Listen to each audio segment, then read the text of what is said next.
Hi Aquarius! Welcome pa sa ating channel. Ito ay inyong daily Gabay Tarot reading for February 23, 2025.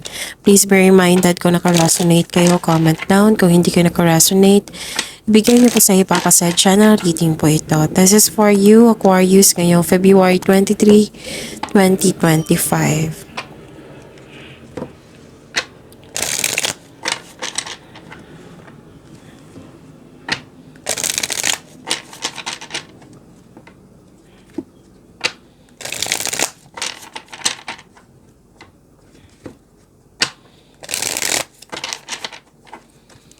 Para po ito sa inyo, Aquarius, ngayong February 23, 2025.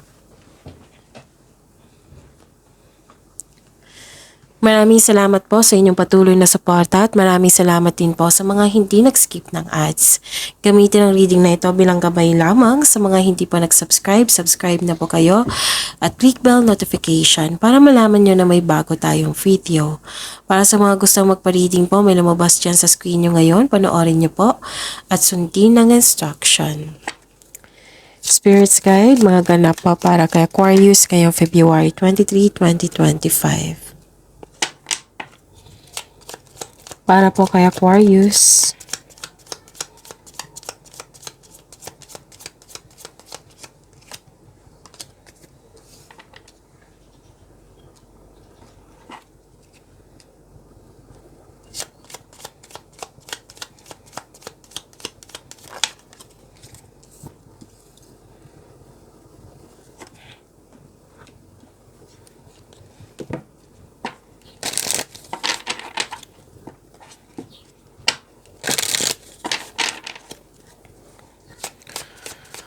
Spirits Guide, mga mensahe pa para kay Aquarius ngayong February 23, 2025. I need 2 cards po.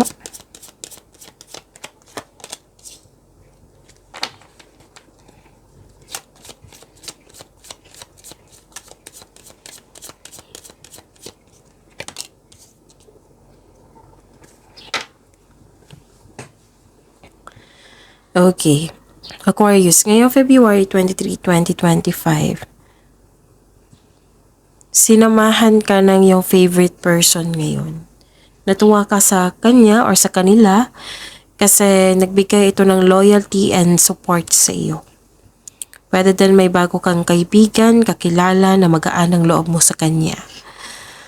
Pwede din na may bago kayong gamit, may bago kayong pet, at nagbigay ito ng pamper sa iyo. Nakita ko rin dito na some of you na hired as katiwala.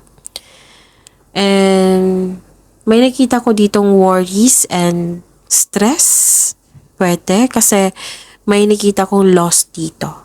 Pwedeng loss of connection sa isang tao kasi may nakita ko ditong isang tao na naninira sa iyo. Pwedeng nagkaroon kayo ng loss of connection nito dahil sa kanyang mga ginagawa. Pwedeng dalawa ito dalawang case ito. Pwedeng nagkaroon na kayo ng loss of connection ngayon, noon, pero hanggang ngayon sinisiraan ka pa rin niya. Pwede rin na nag-decide kang tumiwalag sa kanya o hindi ka siya kausapin nang dahil sa kanyang ginawa na sinisiraan ka niya. Pwedeng sa bagay ito, loss of things, yung parati kong example sa inyo, yung pera kasi yan yung usually Oo, nalalabas yung pera. Pwedeng nawala, nagasta, nakuha, na-damage, or ninakaw. Pwedeng loss of opportunity. May biglaang pagbabago. May biglaang pagbabago po dito, so prepare yourself. May anisikaso kayo ngayon or may balak kayong aasikasuhin sa isang malaking building. Pwedeng ginawa pwedeng ginawa mo na ngayon or may balak pa na may asikasuhin kayo sa isang malaking building. Tapos may nakita ko ditong separation. Pwedeng literal na separation, pwedeng ibang case ng separation. Marami yan, di ba? Like separation of responsibilities, separation na, again, pwedeng separation ito, Like long distance relationship, long distance communication kasi kailangan nung lumayo para kasi may opportunity sa labas. Maraming case po yan ng separation. And nakita ko lang dito na gusto nyo mapag-isa para makapag-isip, para makapagpahinga. May nakita nga ako ditong mataas ang ego. Oo, may nakita ko mataas ang ego dito na concern mo po. Feel and allow a deeper sense of peace to fill you now. Wow! Ganda naman. Sana all. Claim natin to. Kahit hindi ako Aquarius, claim natin itong peace of mind. Feel and allow a deeper sense of peace to fill you now. This is a divine quality. Peace of mind po. Claim nyo po. And honor your own time of harvest. Wow! Honor your own time of harvest. Offer your gifts and blessings as service to the greater good. Actually, may na-receive kayong gifts and blessings from the universe. And i-share mo ito sa kapwa mo. Magiging generous kayo sa araw na ito. Kasi nag-harvest kayo eh. May abundance. Wow. I-claim nyo po ha. Itong harvest na ito. Okay. Spirits guide, ano po yung energy ni Aquarius? And the clarification of this card po.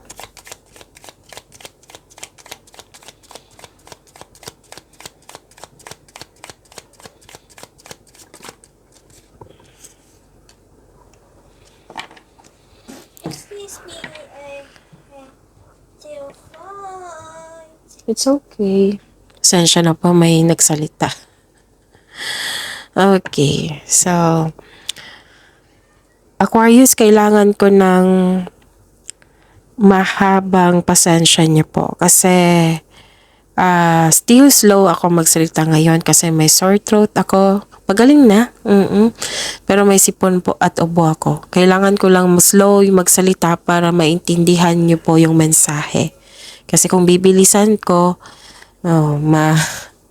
alam niyo naman yung pakiramdam ko magkaroon ng sore throat, diba? So, kailangan kong dobleng ingat para may reading tayo sa susunod na araw. So, kailangan ko po yung mahabang pasensya niyo po at pag-intindi. Okay? Thank you po. Kung may narinig kayo or may nakita kayong repeating message, meaning to say, pinupush ng course niyo yan kasi ang ilan sa inyo hindi pa binigyan ng atensyon na kung maaari po, bigyan niyo po ng solusyon at aksyon. Remember, at the end of the day, Aquarius, at the end of the day, alam mo na ikaw lang taong may kakayahan at responsable na gumawa ng sarili mong katotohanan at kinabukasan. So, ano yung energy ni Aquarius?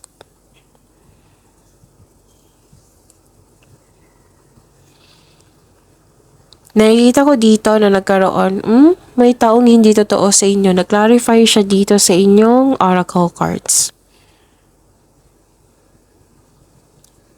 May taong mapanlin lang na malapit sa iyo na may gusto siyang kunin sa iyo. So mag-ingat kayo ha. Kung gusto niyo malaman kung sino ito, itanong niyo po sa inyong intuition para siguradong sigurado.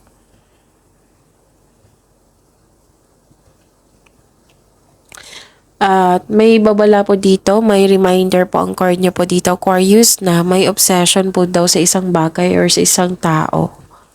Maaaring may gusto kang kunin or bilhin na hindi mo na malaya na check out mo na. So, this card sent you a warning na control yourself. Baka nagkaroon ng paggasta na hindi mo naman kailangan. O di kaya may mapanlin lang na tao na gustong may kunin sa'yo. Kaya kayo naku-confuse kasi may taong hindi totoo sa iyo. Baka pinipigilan kayo ng inyong intuition. So, sa mga bago dito na Aquarius, na hindi pa alam kung paano mag-connect sa inyong intuition, i-search nyo po sa Google. So, yung sa mga legit website ha. I-search nyo po on how to connect to your intuition kasi marami pong paraan yan. Okay? Yun. Ano pa? Nasunod yung gusto mo dito. Let's say, yung sabi kanina na may gusto ko yung bilhin. Nasunod. Pakiramdam ko kasi na gustong-gusto mo talaga to. Oo, matagal mo na tong plano na gusto mo magkaroon. And you deserved it. Pero make it sure, kasi may sabi kasi ang card nyo dito na kailangan pag-isipan ng mabuti, right? Make it sure na balance pa rin yung pera mo. Kung gagasta kayo, you deserve it naman kasi pera mo yan, diba? Pero ang sabi kasi ng card dito, pag-isipan ng mabuti. Kung karapat-dapat ba. And make it sure, para walang problema, make it sure na balanse siya. Kung bagay ito, nabili nyo to. You deserve it kasi pera nyo yan. Kasi pakiramdam ko, gustong-gusto mo ito. And please be reminded sa niremind ng card nyo, kailangan balanse pa rin ang inyong pera. Para, 'di ba, kung gagasta kayo, tapos nabili nyo na yung pera, tapos naging disbalance pala yung budget mo or yung expected yung pera. Problema, 'di ba? Instead na magiging happy ka, na problema ka. So, make it sure na balanse pa rin. Yung budget, yung pera nyo, okay? I-monitor mo. Ikaw naman po yung masusunod kasi pera nyo po iyan. Pero may paalala lang po ang card nyo po dito na pag-isipan nyo ng mabuti. Pagpaplano. Okay? And you're very inspired ngayon. Ang lakas ng energy mo dito. Palagay kampante ka. Very confident ka. This is good. This is very good. Wow, this is more than success. This is victory. This is ambition Regarding masumawak yung ambition mo sa buhay or isa sa pangarap mo sa buhay na tupad na. Naging kampante ka sa anong sitwasyon mo ngayon?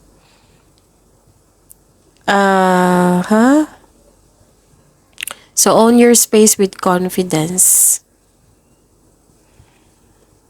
Okay? So, yun. Nasunod yung gusto mo dito. Kumbaga, wala nang tutol. Wala na siyang tutol. Nasunod na. Kumbaga, smooth na. Oo.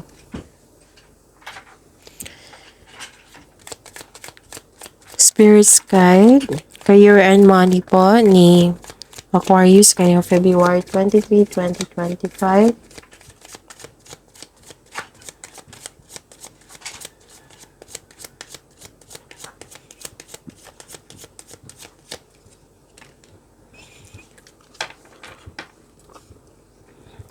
And the clarification of this card po.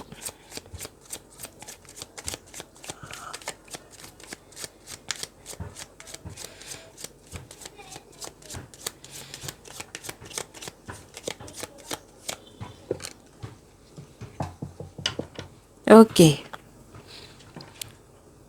Very confident kayo ngayong araw talaga. Sa dalawang card na nag-confirm dito. You're very inspired. May new beginning po may new beginning and may advice ang card niyo po dito. You should take a risk and try something new. Try to step out sa comfort zone mo kasi may potential po. Basta bibigyan mo lang siya ng sipag, tiyaga, gamitin mo yung talino mo, experiences mo, at para ito magtagumpay. Okay, so this is new journey. New journey po ito. Pagbabago, bagong simula. Kailangan ng pag-iingat, lalo na sa paggawa ng plano, pag-iingat din sa paggawa ng desisyon, pagpasya.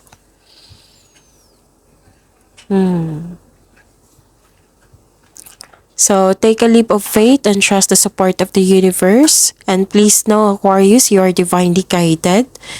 Huwag kang matakot na huwag kang matakot na sa mga challenges.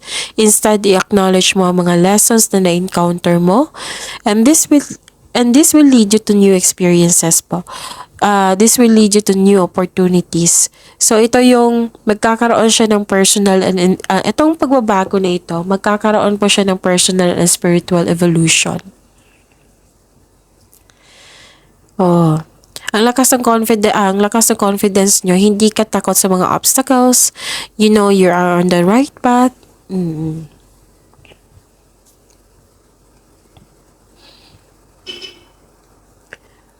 At nakita ko dito na nagkaroon po ng mag-ingat po daw kayo sa taong walang magandang intention sa'yo. Kasi may nakita ko ditong very controlling, inhumane, judger, hindi siya nagsasabi ng totoo sa'yo. Mag-ingat po kayo sa kanya, sabi po ng card.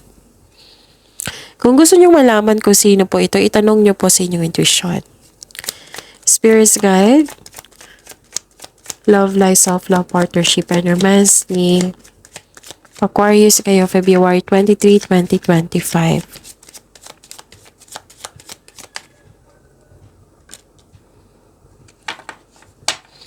And the clarification of this card po.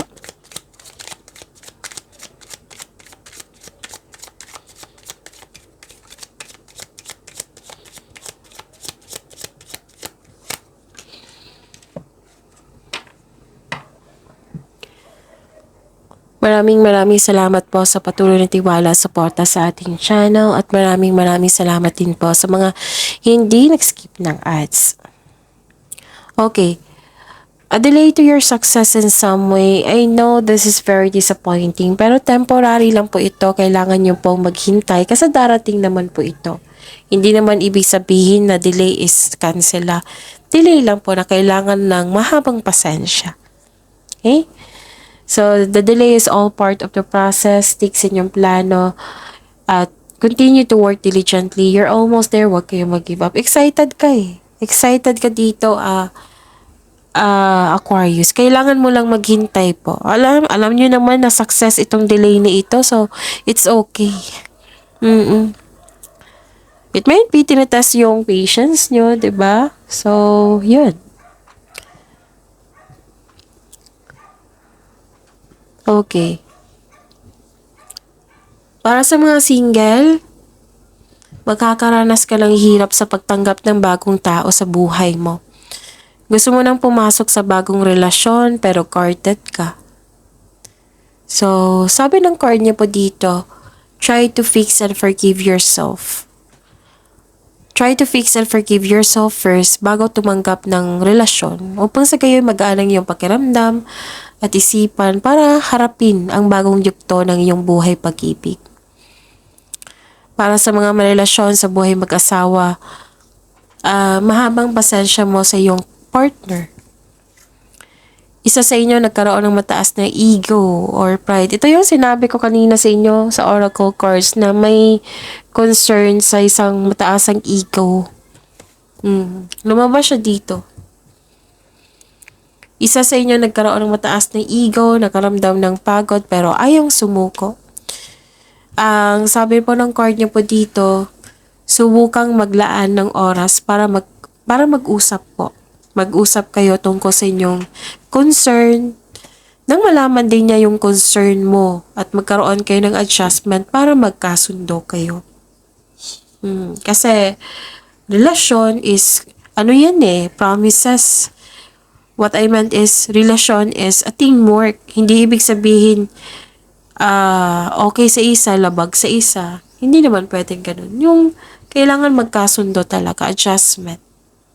Okay? Okay, so, ano pa? May delay talaga. May delay ako nakikita dito. Na excited ka. Don't worry. Itong delay na ito magiging okay din.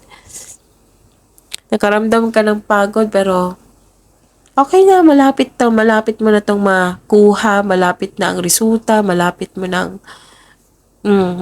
nang matapos. So, ano to nearing completion. Oo. So, nakikita ko rin dito yung solitude. Na lumabas din siya dito sa inyong oracle card. Gusto niyo mapag-isa para makapag-isip, para makapagpahinga. So yun, I think nasabi ko na lahat, Aquarius. Pagyamanin niyo po yung blessings na binigay sa inyo. See you tomorrow. Please like, subscribe, and click the button for notification para updated po kayo sa daily tarot reading natin. Maraming salamat po.